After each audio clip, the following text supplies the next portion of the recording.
La dépouille de Lady Diana est rapatriée en Angleterre par le prince Charles. Le monde entier se prépare pour les funérailles de la princesse.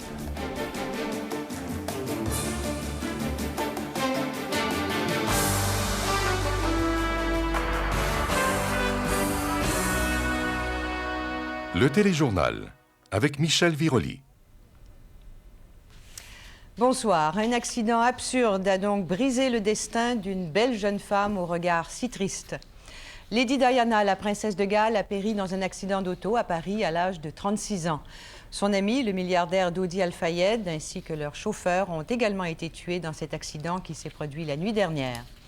De la capitale française, Céline Galipeau nous raconte ce qui s'est passé. Un amas de ferraille avec sur le pare-brise une veste en lambeaux. Voilà tout ce qui reste de l'accident. L'état de la Mercedes ne laisse aucun doute sur l'extrême violence de l'impact. La princesse Diana et son compagnon Dodi El-Fayed avaient quitté le restaurant de l'hôtel Ritz, propriété du père du milliardaire, peu après minuit en direction de son hôtel particulier dans le 16e arrondissement. Pourchassée par des photographes, des paparazzis en moto, la voiture s'engage à plus de 150 km/h, 2 fois la vitesse permise dans le tunnel du pont de l'Alma, apparemment suivi de près par les chasseurs d'images.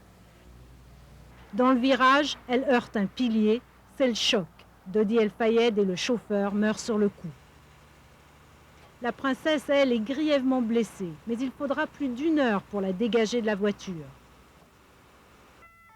Elle est ensuite transportée à l'hôpital, mais les médecins ne réussiront pas à la sauver. Très vite, ils sont venus, des centaines de personnes anonymes, avec des fleurs, avec leurs larmes, pour rendre un dernier hommage à cette princesse qui avait su les faire rêver et les toucher.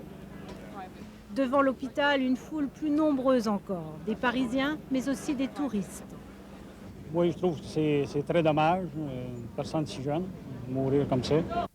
Mais au-delà de la tristesse, il y a aussi la colère contre des photographes prêts à tout pour ces photos vendues jusqu'à 5 millions de dollars qui font la une des journaux à sensation. Il ne fallait pas la traquer dans sa vie privée, ça ne regarde qu'elle.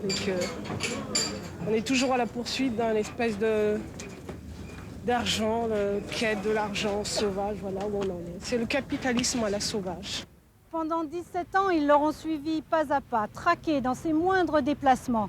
Une presse féroce qui ne pardonne rien, avait déjà dit la princesse.